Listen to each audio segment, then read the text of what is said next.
Good morning. When people watch this video, they'll only see me. They won't get to see the thousands of people in the audience. And so they'll hear your subtle laughter, your courtesy laughter to my jokes. But thank you all for coming this morning. If you read the schedule, I have a talk called Why Developers Quit. And I started writing the talk, and it started depressing me. So I was like, all right, let's pivot this talk a little bit, and let's turn on the clicker and make it work. Click! So then I changed it to great teams are built. And then I was like, passive voice. Someone's gonna hate tweet me about that. I said, all right, developing mastery. And it just didn't really feel, it's too general. I might as well just say keynote.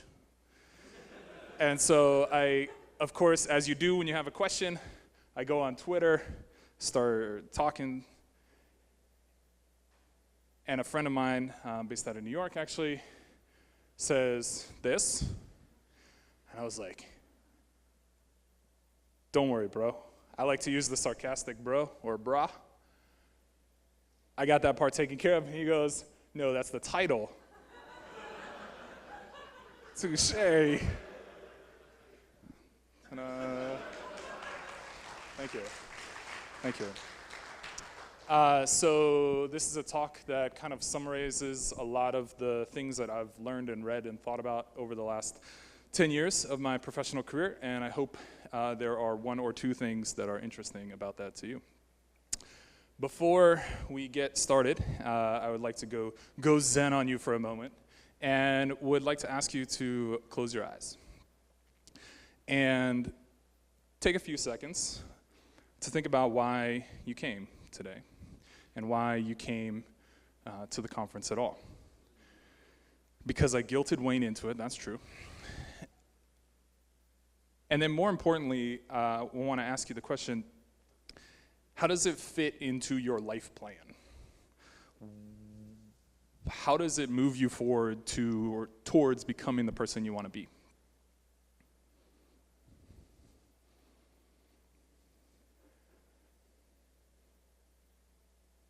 All right, you're done. Don't worry, there'll be more jokes. It won't be serious. This is a talk about what I would call the long game. And I am really interested in strong lives. It's not me. I don't know. I'm really interested in how we build great lives. I think it's interesting in the technology world how much of our time is spent trying to build things that explode, right? Get in and out. And that seems kind of sad to me. I met some guys when I was in D.C. I lived in D.C. for 17 years. And a guy was giving a presentation to a room full of business people and me. I was like, oh, I can't stand you people. And then I just can't stand a whole room of business people. Some business people are fine. And he's like, I remember the moment when I made my first exit, and that's a high. You'll just keep chasing until you do it again and again. And I was like, I really don't care, bro. Sorry. This is about the long game of living a fun, interesting, successful life. If you talk about a company or a team, what's the most valuable asset that the team holds? Is it the name of the company? If you had to change the name of the company, could you survive? If you had to change the product, scrap the product, could you survive? If you deleted all the customers, they all hate you, could you start over again? And I think in general, the answer is you could if you have the right people. And what value we put in the people, right now, everybody knows it's hard to hire developers. It's even harder to keep them and keep them happy for more than 18 months, right? As the sexiness of the difficult problems starts to fade, right? Once you get past the honeymoon period, do people want to stick around? For our team, there are 6 of us now, and I work hard to make sure that this is not only the best job that they've ever had, but the best job that they'll ever have, and hopefully the only job they'll ever have. Like, I don't hire people because they're good at a thing. I hire people because I basically want to professionally marry them, you know. Particularly Katrina and Frank. They get me through a lot of tough days. And why not do it that way? Like, doesn't it seem obvious? Why set out to be a one-hit wonder? Why try and do small things for a year or two? It doesn't really make any sense.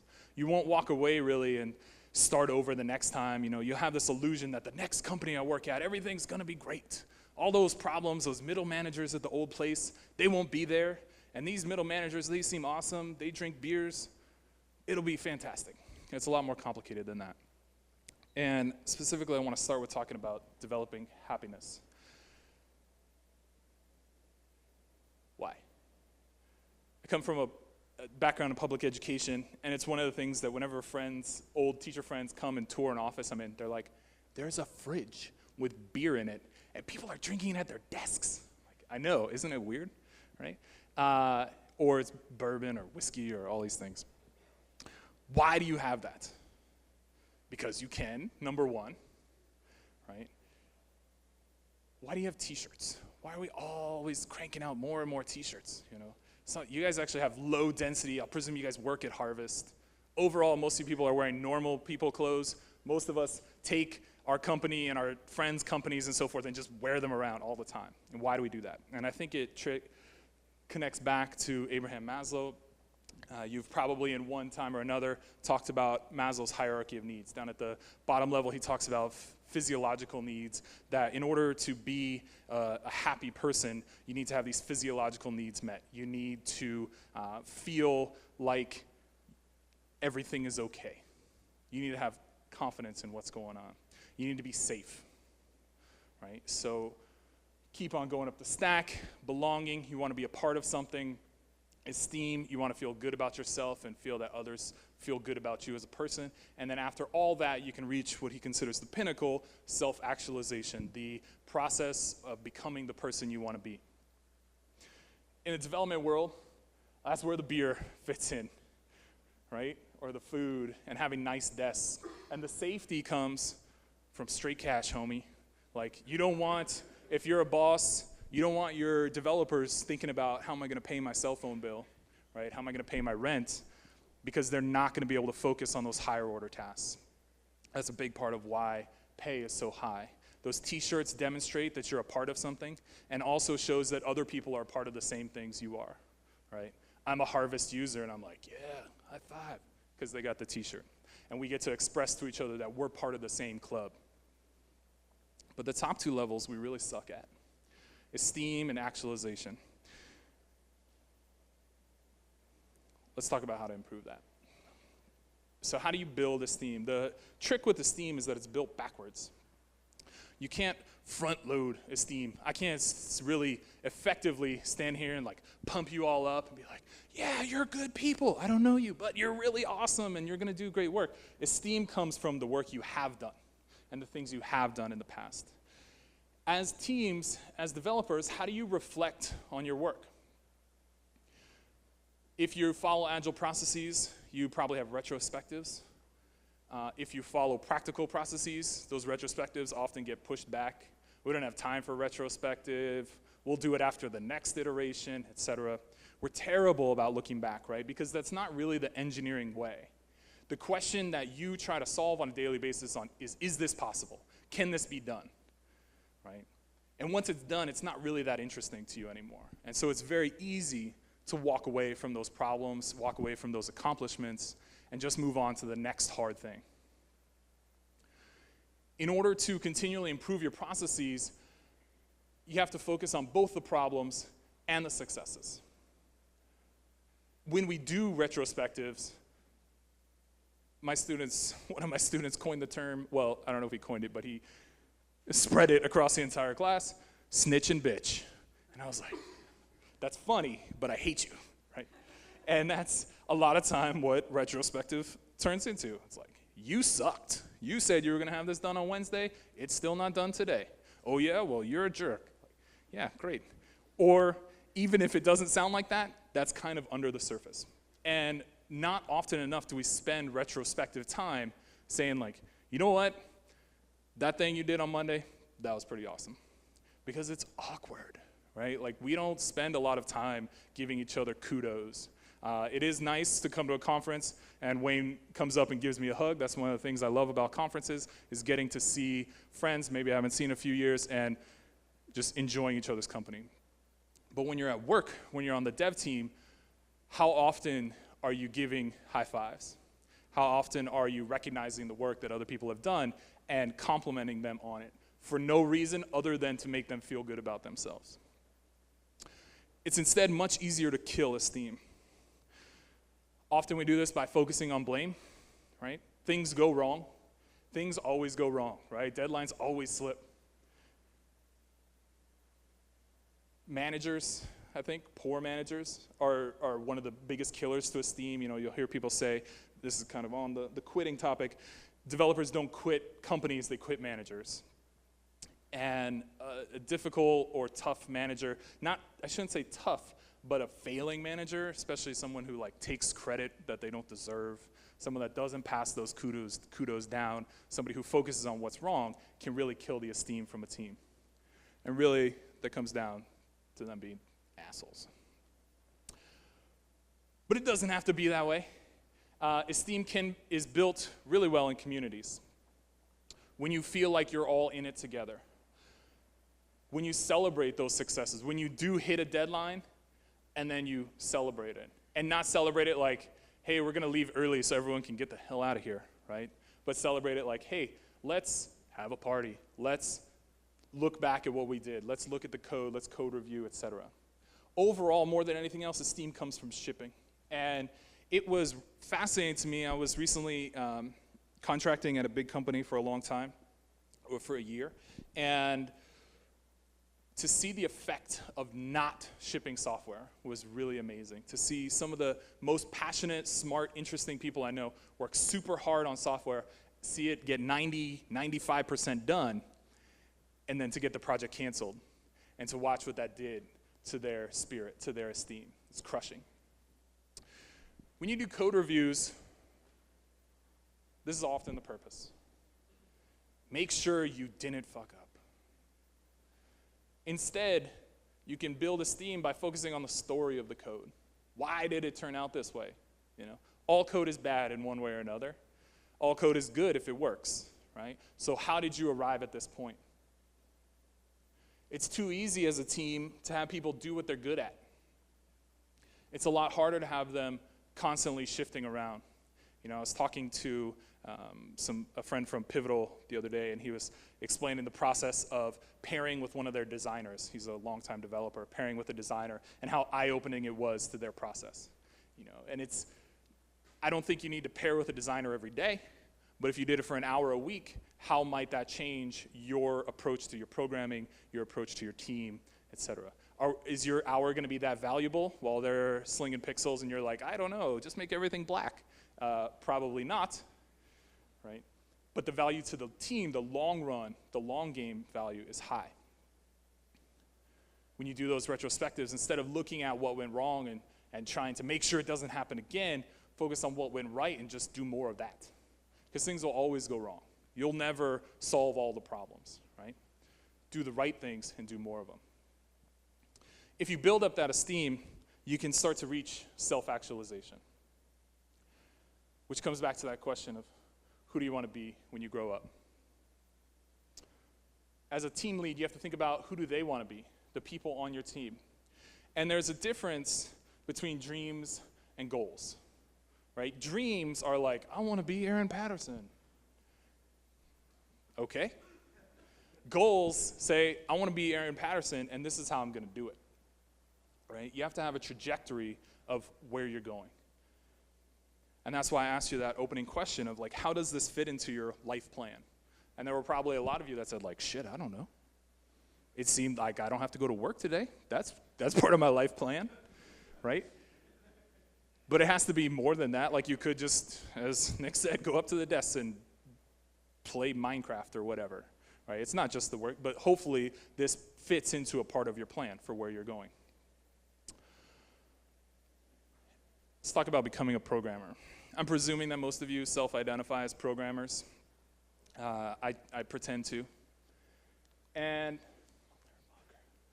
my 2-year-old always says this, "Do it by my own, Daddy." I'm like, okay, baby. Do it, climb in the car seat by yourself. And like 3 minutes later, he hasn't gotten in the car seat. Like, okay, you ready for me to help you? He hates it, right? And I think when you ask most programmers, the majority of programmers, especially in our community, how did you become a programmer? I did it myself. Yeah, I have this computer science degree, but it was pretty much worthless. All they taught me were like assembly and all that stuff I'll never use. All the real stuff I had to teach myself. That's a really sweet illusion that we've convinced ourselves of. Back in my day, which was not as long ago as some people assert, as we talked last night at the speakers dinner, somebody's like, yeah, we don't really have that much age diversity. Jeff, you're kind of old. I'm like, well, thank you. I was born in the 80s. I don't know. I'm not that old. I have Converse. I love video games. And the way I got into computing and eventually, well, here's what happened. We had this sweet Packard Bell. I think it was a 66 megahertz. And I wanted to play games. My parents did not want to buy me games. So I said, all right, I got to figure out how to get these things for free. I found out about this America Online. How many things am I going to say on video? Let's see. So then I got to some games. Let's just skip the middle part. And then I remember there was a day that I very legally downloaded this thing called Windows 95. And there was Windows 3.11 before that. And I'm like, Windows 95, it's just like a new version. And I install it. Number one, it doesn't work. And number two, I'm dead, right? Because this is my dad's computer. It's midnight. I'm supposed to be sleeping. I have now fucked the computer. And I'm like, oh shit, I've got 6 hours. Let's do this. Trying all kinds of random stuff, get it to finally boot. And I'm like, okay, everything will be cool now. It's past the little start screen. And then it comes up and I'm like, this does not look like Windows 3.1. He's totally gonna know. And the story, that's really like where my story started, like breaking my parents' stuff and then having to fix it before I got my ass kicked in the morning. And they don't actually kick my ass, they would just be very stern. And that was terrifying, right? But I love video games, that's how I got into hardware. And I wanted to do computer systems engineering or computer engineering. Video cards were always the dream, right? When I was growing up, it was like every new video card, I was like, that's the thing I want to have. That's my Ferrari, right? It costs $300. Oh my God, how can anyone pay $300 for something? But I believe that those things were made by dorks like me. Because I didn't know a lot, but I knew that like middle-class white dudes made computers. That was me. I can do this. If they could do it, I could do it. Just go to school, I'll learn what I have to do, and then I'll go do it. And then I went to school, and I was like, oh shit, I'm not doing this. This is way too hard. And if you have never done hardware before, you're living in this fantasy land of software where things do the same thing pretty much every time. You write a program, you run it, it does the thing, you run it again, it does the thing. You go to hardware and it's like, you run it one time, yeah, it works. Run it the next time, like, it's the same thing, like molecules, bitch, like there's electricity, there's all kinds of stuff going on, and it goes wrong, right? And I had gotten far enough at that point that it was okay. It was okay to change direction. I just realigned the person that I wanted to be. One of the most influential books I read about teaching is this book, strongly recommended if you're a person that reads. I say that because I'm not really. This is like one of the 5 books I've ever read. Okay, it's a little bit more than that. He talks about 3 key ideas, and that's what I want to address in this talk. Ignition, deep practice, and master coaching. So let's talk first about ignition. Anybody know who this is? White dude running, answer, right? Better answer, you can tell it's old. They have top hats, or not top hats, but like those little, they're either hip or it's old. this is Roger Bannister. He ran the first 4-minute mile. And this was a feat that was considered impossible for a long time among runners. And what's interesting is not that he ran the 4-minute mile, but that his record lasted 46 days. And then within the next 3 years, 17 different runners did it, right? And now it's considered achievable by a reasonably elite runner, right? So you went very quickly, and he wasn't on HGH or steroid or endo or all these things, right? He fought hard for a goal, and then something really amazing happened is he achieved it. He got pressed for it. Other people learned about him achieving it, and they started to believe, like, oh shit, it's not impossible. That skinny bro did it. I could do it too. 17 people did it in the next 3 years. Ignition means someone showing you what's possible. But the critical piece of it is that it's someone you can identify with. Someone that you can plausibly chart the delta between them and you, right? They might kind of look like you, they might kind of sound like you, they might kind of run like you. And you could say like, I see that, I just do what he's doing, and then I'll get the same results. It's someone you can aspire to be. And that's why diverse voices matter. If you, maybe a week ago, decided to follow all the speakers on Twitter, you would have been privy to some amazing conversation the past few days. This talk has more tweets in it than any presentation I've ever given. And there's more than just those few that I started off with. I asked about a week ago, who inspires you to be a great developer? And I love the responses that I got. For, if nothing else, just that for that esteem piece, because we don't give enough shout outs, like even in the programming community, open source community, there are people like, Aaron is always a great one to bring up, where Aaron gets kudos, and I'm sure he's been a really hero or whatever. And if you ask him, I bet you he hears 10 negative things for every positive things that he hears. So it's a great excuse to get people to mention others and give them a little Twitter high five. These were some of the people that were pulled up. Some people I knew, some people I know well, some people I'd never heard of. And I thought that was cool, that people were willing to both shout out like the common ones that you would expect, and a couple people that I have no idea who they were, And then to see those people respond back, thanks. Figuring out who are the people you want to be, or what are the parts of people that you want to be. I'm not saying I want to be Gary. I'd like to type like Gary. Have you ever seen Gary type? If you haven't, during lunch, okay, you're supposed to socialize. Sometime soon, go get one of his Destroy All Software videos, and you will be convinced that it's on fast forward. He's like, and it's not even just Vim, he's like crazy fast. I would love to type like Gary. Evolution is how we move forward, right? And there's this illusion that when you create things, like if you were going to become a painter and you go to art school, what do you do on day 1 of art school? You do your paperwork, right? But then day 2, do they show you the blank canvas, hand you some paint, and go make shit? No, right? It'd be pointless. Instead, the way we develop mastery is by imitating and then innovating. If you were a painter, you would start by copying the masters, right? You would take existing paintings and try and reproduce them, and try and reproduce them, and try and reproduce them, until you plausibly have reproduced them. And then you start to remix, and you say, let's take Starry Night, and let's make everything red. Fire Night, I don't know what it's going to be called now, right? You twist things around a little bit, and that's how you move forward, until eventually you're able to start with that blank canvas and see the painting that should be there. Talk about art and sculpture, I like to ask, if you're a sculptor, what's the hardest part?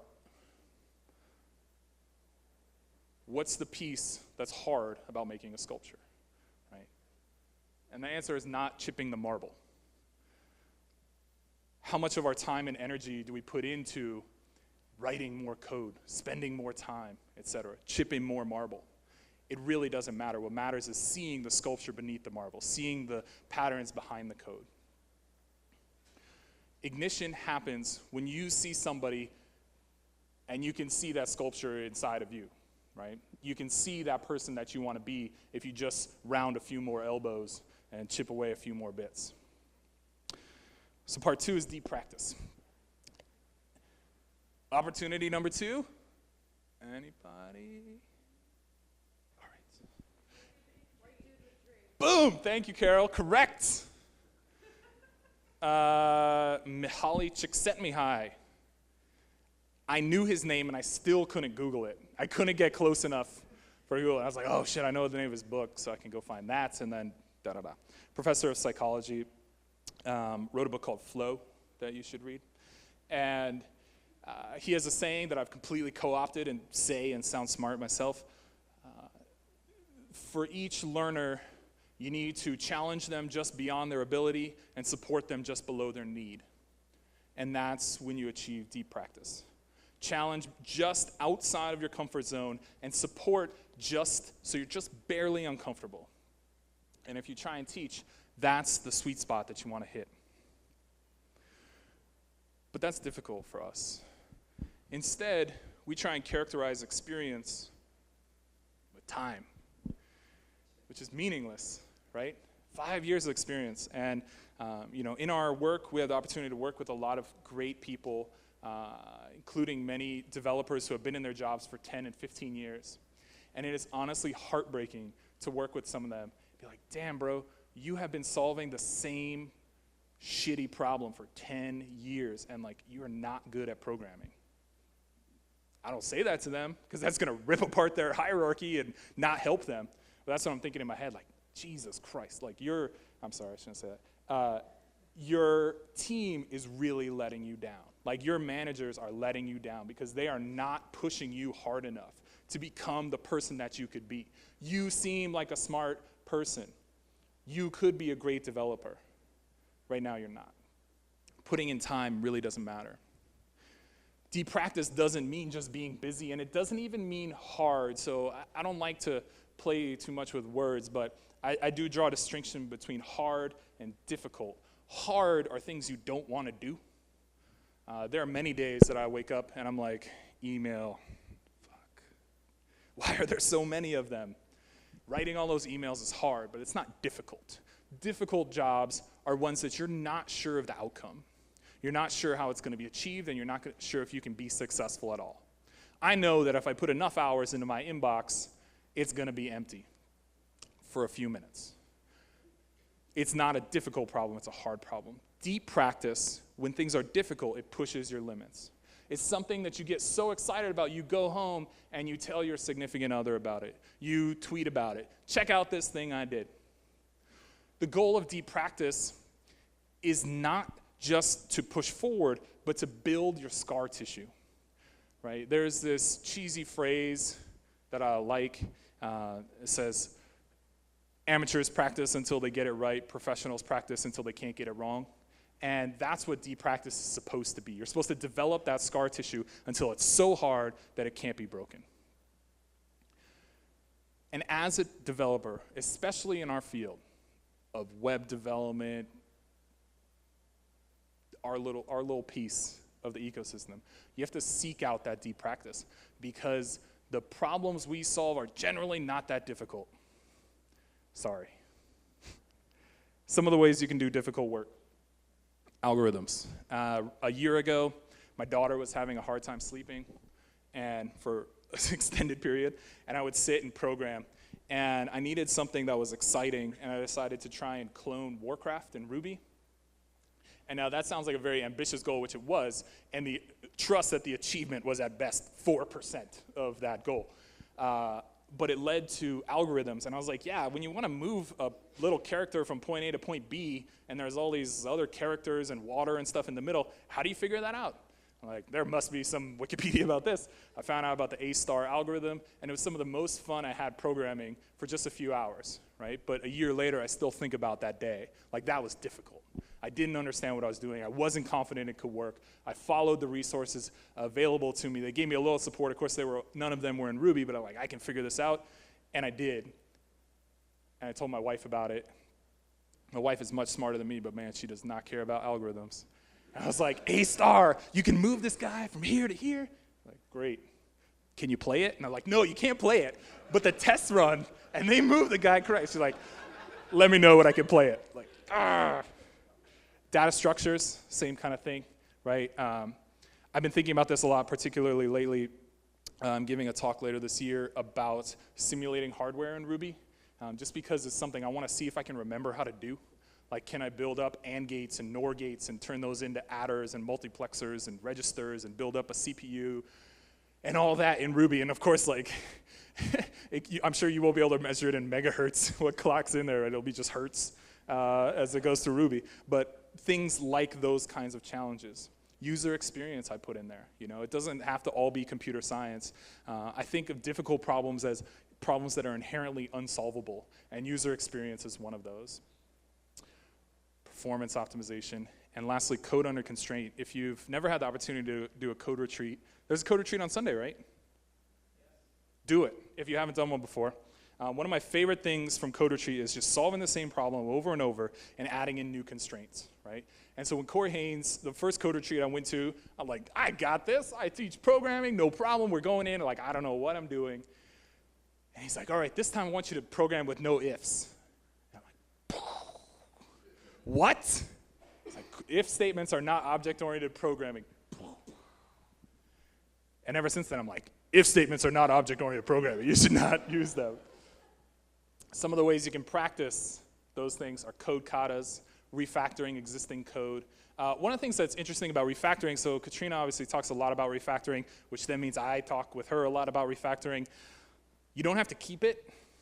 Refactoring doesn't have to move things forward. Jim Weirich has a phrase of refactoring for understanding, where when he dives into a code base, he'll start just refactoring to understand how things are put together, like start pulling on the various pieces and see where the strings are, and then throw it away, presuming that he's new to the project. He doesn't understand all the intricacies. He's just going to refactor to understand the connections.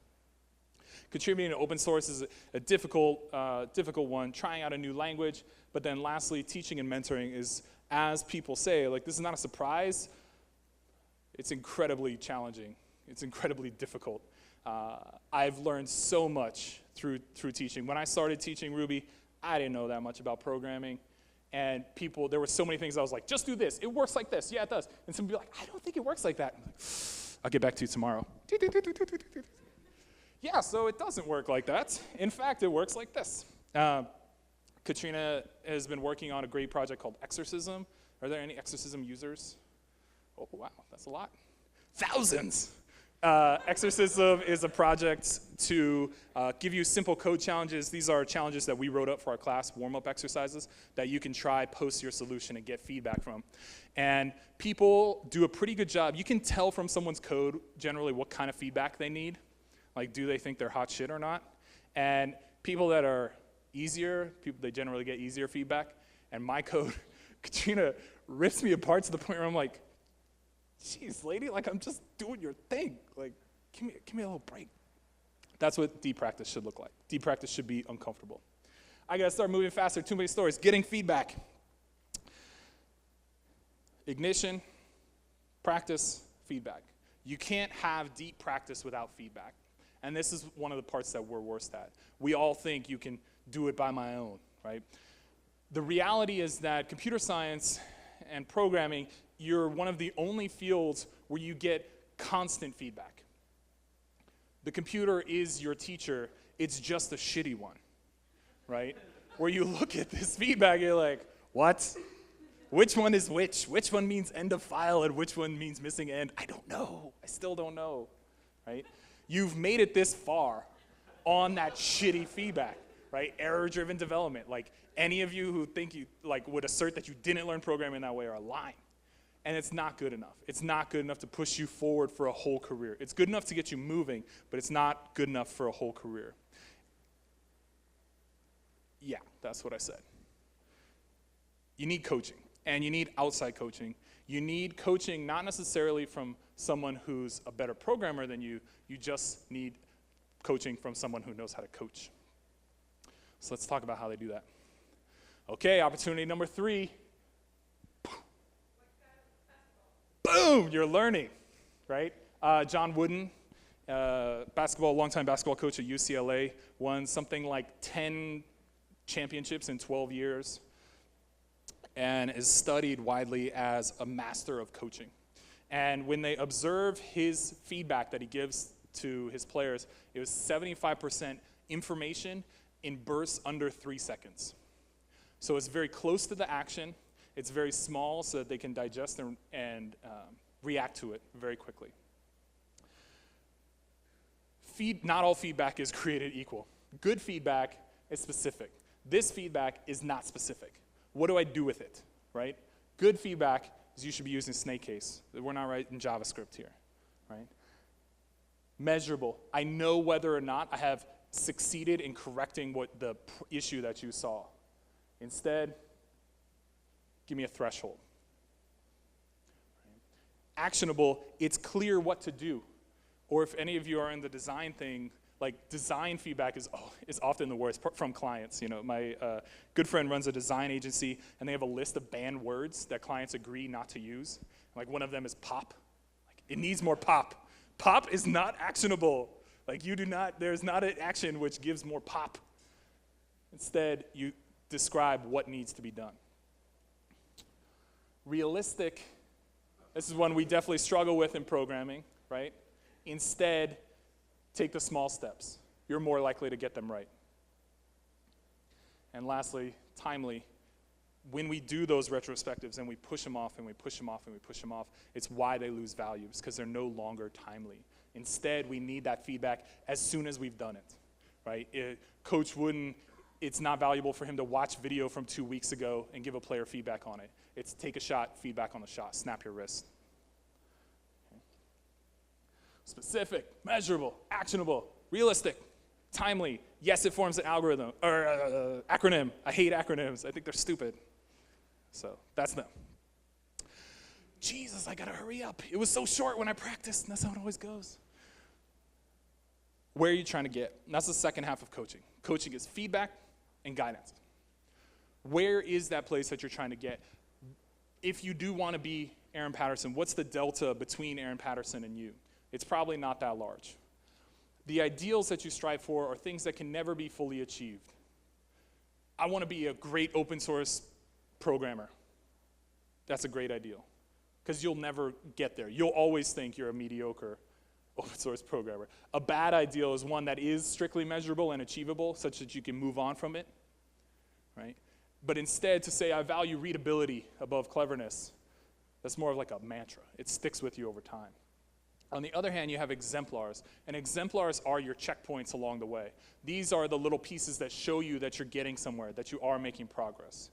Instead of code should be well written, you say code stays under 80 lines, right? I can say, is that a fight? Is that a Flatiron School fight? 80 columns? Oh. It was like the look, like, ah. Ideals set your direction. Exemplars show you that you're getting somewhere. One of the most important roles of coaches is to figure out that delta. So say you want to become Sandy Metz. What are you going to study? And a good coach is going to help you figure this out. Object decomposition, fractal design, and many layers of code, solid encapsulation, and most importantly, bikes. Right? If you want to be Sandy Metz, you're going to have to learn about bikes. That's the role of the coach. Help define that chart. Help find the goal, and then work backwards from that goal until they get to where you are now. And now they've laid out a roadmap. You know that plan's going to change, right? We used to say in teaching that no lesson plan survives contact with the students. And that's how coaching goes too. Like, you have this goal. That's what we're always heading for, even though we're going to stray off here and stray off over there. Feedback helps you correct the course along the way. Feedback is what keeps you agile.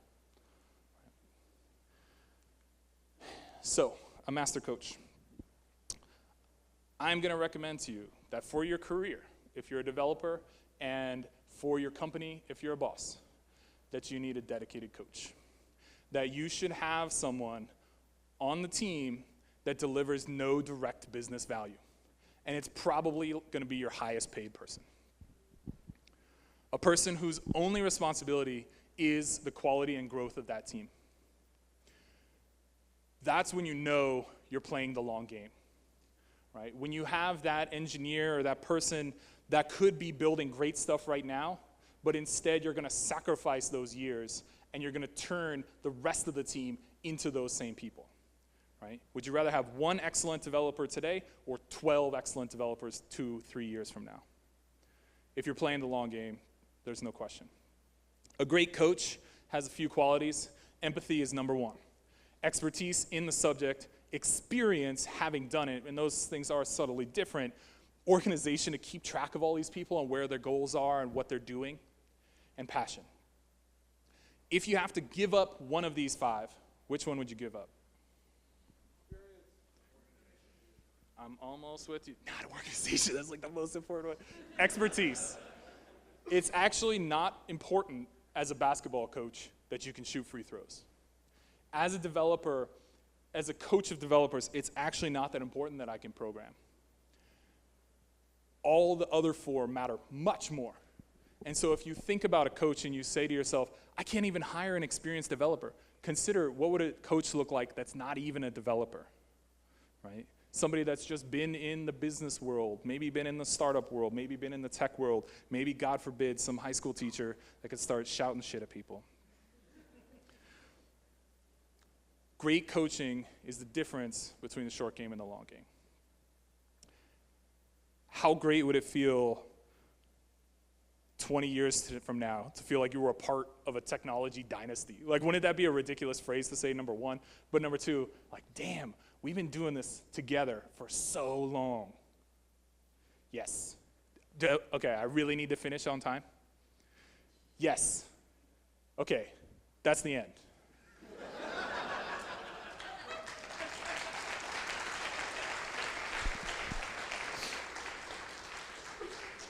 In honor of iPhone Day, there's one more thing.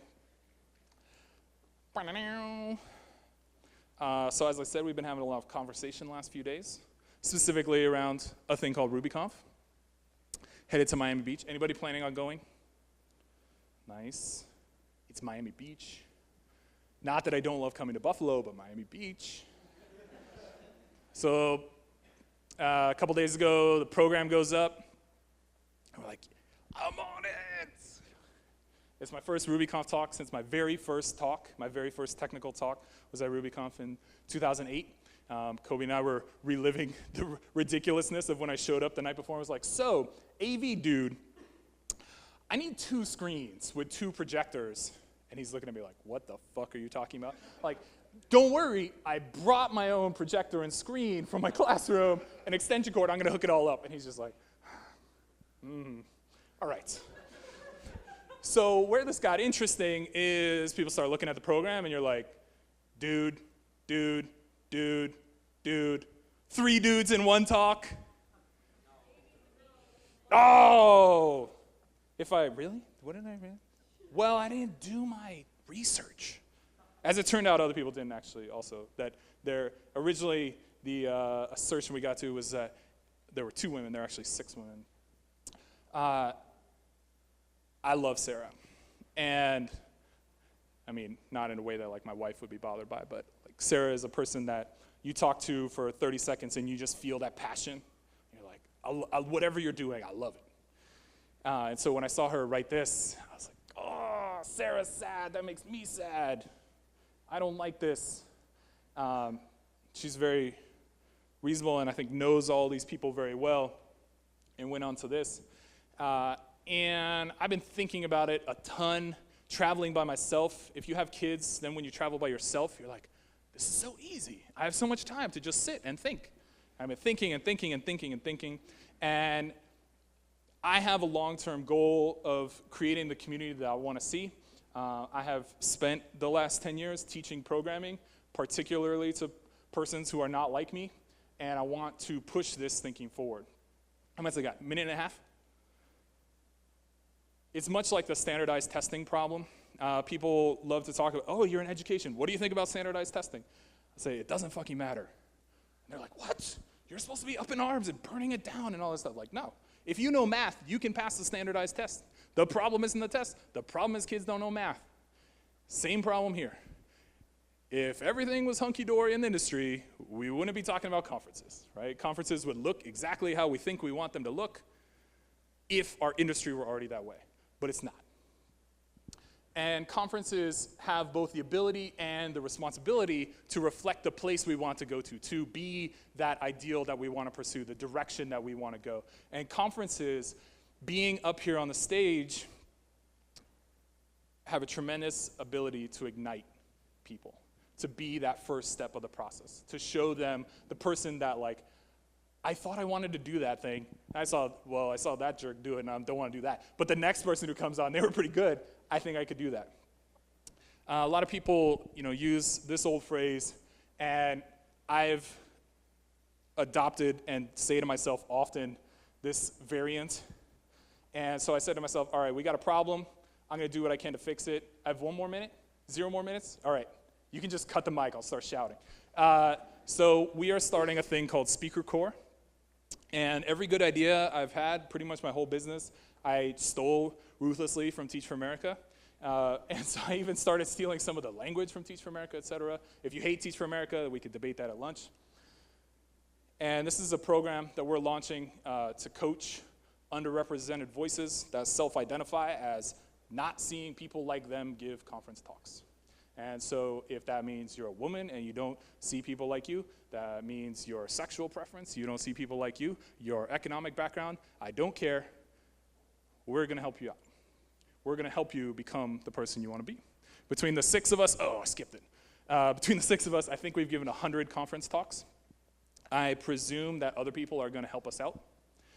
And this is how it's going to work. We're going to take 24 people. We're going to have an open application. I don't know how we're going to pick the right 24 out of that. That's next. We're going to join them up one-on-one with mentors from the community. We're going to help them brainstorm topics. We're going to help them write proposals and give them feedback. And if you've ever done any learning with me, you know that I like to get out of the way as soon as possible. So when I say help them, it's more of like, hey, did you do this? Hey, did you do this? Hey, did you do this? Not like, write this on the first line. Write this on the second line. I'm not trying to take over these people's lives. I'm trying to help share what we know about it and push them forward. Help with structuring and practicing a talk. Help connecting with local user groups to get them in there to practice. Help talk to conference organizers and say, this is somebody you should check out. I'm not interested if Nick comes to me and says, like, all right, this sounds great. We're going to hold 2 spots for your people. I'm going to say, fuck you, Nick. Have your competition. I wouldn't say that because I like Nick. Have the competition, and if they're not the best fucking speakers in the bunch, don't pick them, because that's how we build them. And lastly, we do have a nonprofit that we recently set up. If we can put together some dollars, then we'll help people actually get to the conferences. Because we don't want to just change a little bit. We don't want to change an event. We want to help start and amplify the fire that changes the industry. That's it. If you want to join us, that's the URL. I'm Jeff Casimir.